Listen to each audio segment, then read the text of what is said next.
Бул өңдүү жол тосуулар Кыргызстанда катардагы көрүнүш. Кимдир бирөө саясатчы жердешин колдоп коргоп жолду бууза, башкалар тигил же бул укугу бузулганын айтып жол тосушат. Жол тоскондордун баары бул алардын конституциялык укук экендигине бекем ишенет. Чынында эле кыргызстандыктар өз укугун эркин коргоосу, каршылыгын ачык көрсөтүүсү баш мыйзамда бекемделген. Бирок ошол эле маалда кыргыз жарандарынын эркин жүрүүсү дагы конституцияда жазылган. Анда жол тоскондордун укугу кайсыл жерден бүтүп, кайсыл жерден тосулган жолдун айынан ара жолдо калган жолчулардын укугу башталат. Ал эми мындагы бизнестин чыгымдарын саноо орунсуз дагы. Анткени бул аракетке аралашкан адамдар административдик айып сыяктуу жеңил жаза менен гана кутулуп, а бизнестин чыгымдарын ордуна келтирүү жөнүндө сөз дагы болбойт. Бир өндүрүшчүбүздүн жолуну боз үй тигип жаап коюшту да, сен бизге акча төлөшүң керек деп.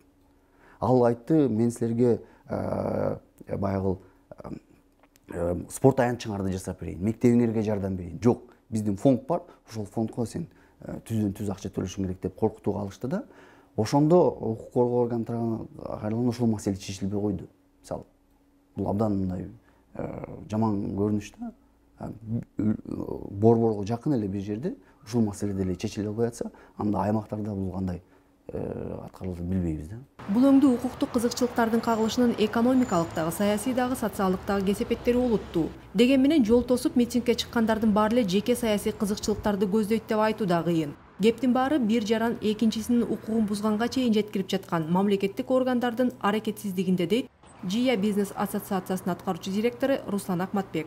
Чектен чыкмайынча мындайча айтмакчы, үнү угулбайт да. Алар ошондой эле билип атат да. Ошондуктан өкмөткө түздөн түз таалуу жерине тие турган эмелерде келип бирөөнүн укугун тебелеп, ал резонанстуу окуяга айланып, анан гана ошондой үнүн угузуп атышат да. Мисалга соңку кездери май кызматкерлери менен айдоочулардын ортосунда оңбогондой маалыматтык согуш жүрүүдө. Майчилер мас айдоочуларды камерага тартып ашкерлесе, айдоочулар акча өндүрөм деген жол коопсуздук кызматкерлеринин бетин ачууда. Эки тарап тең өз укуктарын гана айтып, экинчи тараптын укугу, жоопкерчилик жөнүндө сөз жок. Деги эле кыргызстандыктардын жол жүрүү маданияты, жалпы укуктук маданиятты даана көрсөтүп турат дейт укук маселелери боюнча эксперт Ширадил Бактыкулов. Здесь сложился, скажем так, уникальный в кавычках стиль вождения. Да? То есть, когда каждый считает себя правым и, скажем так, преобладают такие эгоцентрические настроения. То есть никто друг другу дорогу не уступает, подрезают и так далее, да?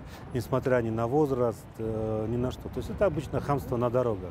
Это одно, но с другой стороны это и есть как раз показатель уровня правовой культуры наших собственных граждан. Улуттук стратегиялык институт жүргүзгөн соңку иликтөө кыргызстандыктардын укуктук маданияты өтө төмөн экендигин көрсөткөн.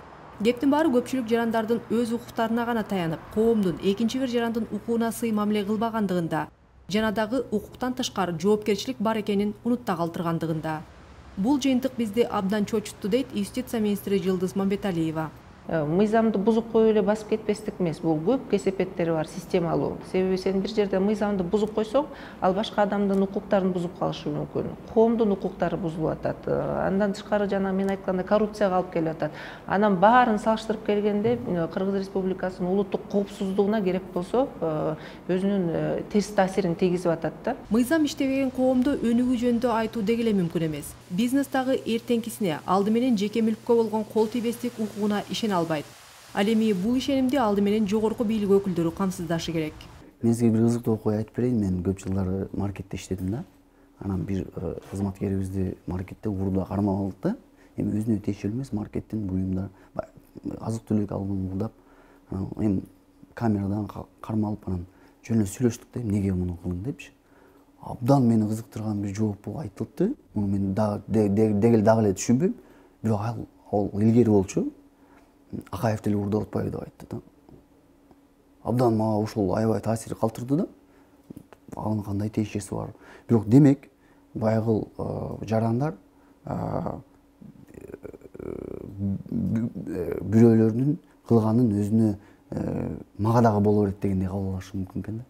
Эң жогорку деңгээлдеги адамдардын укуктук аң сезиминен башташ керекпиз.